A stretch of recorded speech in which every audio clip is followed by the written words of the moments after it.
नारी शक्ति वंदनम अधिनियम, जिसको आसान शब्दों में कहें तो महिला आरक्षण बिल, जो कि लोकसभा में पेश हो चुका है, जिसमें संसद और विधानसभाओं में महिलाओं के लिए 33% आरक्षण देने की बात कही गई है।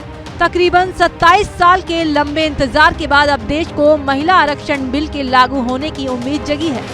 इस बिल की खासियत ये है कि इसके समर्थन में कांग्रेस, सपा, बसपा समेत कई विपक्षी दल हैं, जो बेशक इस बिल का समर्थन तो कर रहे हैं, लेकिन कुछ मांगे, कुछ सवालात मोदी सरकार से पूछ रहे हैं।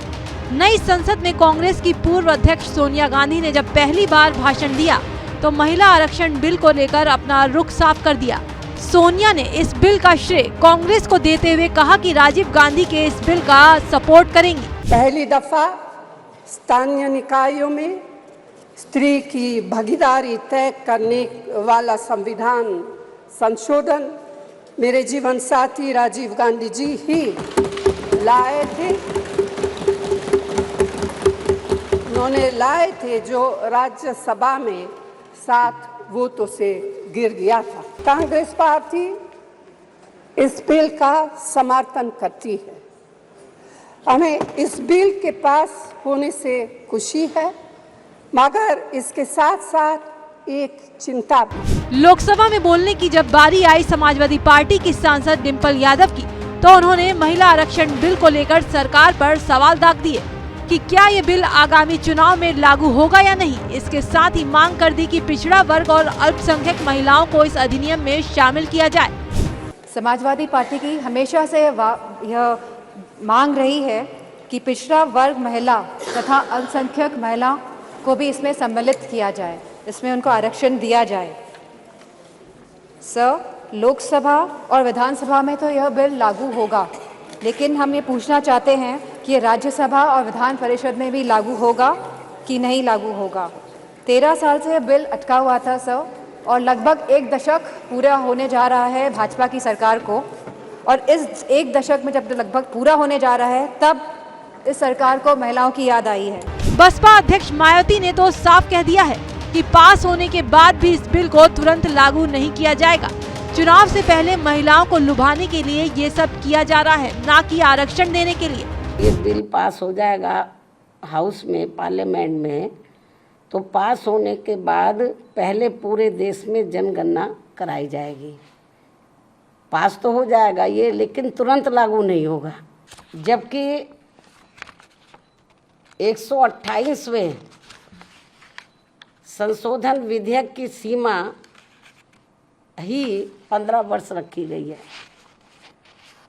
इस प्रकार से ये स्पष्ट है कि ये संशोधन विधेयक वास्तव में महिलाओं को आरक्षण देने की साफ नीयत से नहीं लाया गया। इसके अलावा बीजेपी की सहयोगी पार्टी अपना दल ने भी सपा की तरह महिला आरक्षण में ओबीसी कोटे की मांग कर दी। अपना दल नेता अनुप्रिया पटेल ने कहा, महिला आरक्षण बिल में कोटे की मांग गलत नहीं है। 8 में आप राज्यसभा के अंदर इस बिल को लेकर आए थे और 2010 में आपने इसको पारित कराया था। आज आप कांग्रेस पार्टी के तरफ से ये विषय ओबीसी कोटा का जो उठाया जा रहा है, मेरे मन में जिज्ञासा है कि उस समय जब राज्यसभा में लाके बिल पास कराया था, तब क्या पिछड़े समाज की महिलाओं को कोटा दिया जाए, ये विषय आपके संज्ञान में आपकी पार्टी की प्रायोरिटी था या नहीं था? और अगर उस वक्त आपकी पार्टी की प्रायोरिटी नहीं था, तो आज जब मोदी जी की सरकार ये बिल लाई है और ये बिल पास होगा क्योंकि संख्या बल इस किस्म का है, तो क्या ये नया ख्याल अभी आया है? शिरोमणि अकाली दल की सांसद हरसिमरत कौर बादल ने बिल के देर से लागू होने को लेकर निराशा जाहिर की और कहा, सरकार ने खुशी पर पानी फेर दिया। इतना उत्साह था और जितनी खुशी कल थी, मैं कह सकती हूँ कि सरकार ने पूरी तरह उस पर पानी फेर दिया। और शायद ये मेरी भावना देश की सारी औरतें महसूस कर रही हैं, जिन्होंने समझा कि 75 साल बाद आखिर में कोई प्रधानमंत्री और सरकार पूरी बहुमत वाली आई है जो औरतों को उनका हक देगी। हक तो 50% का बनता है, आज हम सिर्फ 33% के लिए लड़ रहे हैं, और खुशी को गमी में बदलने में कुछ ही समय का फासला हुआ। महिला आरक्षण बिल के देर से लागू होने को लेकर सवाल इसलिए उठ रहे हैं क्योंकि चुनावों में महिलाओं को आरक्षण का फायदा जनगणना और फिर परिसीमन के बाद ही मिलने वाला है। विधेयक के कानून बनने के बाद जो पहली जनगणना होगी, उसके आधार पर परिसीमन होगा। देश में 2021 में होने वाली जनगणना कोविड की वजह से नहीं हो पाई। खबर है कि 2026 के बाद जनगणना हो सकती है। जनगणना के बाद परिसीमन का काम होगा, तब जाकर महिलाओं को आरक्षण मिल सकेगा। फिलहाल अब देखना ये है कि क्या सरकार महिला आरक्षण बिल को संसद के दोनों सदनों में पास कराने में कामयाब हो पाती है, और क्या विपक्ष की उन मांगों को इस बिल में शामिल करती है या नहीं, जिसमें ओबीसी और पिछड़े वर्ग की महिलाओं को इसमें शामिल करने की बात कही गई है।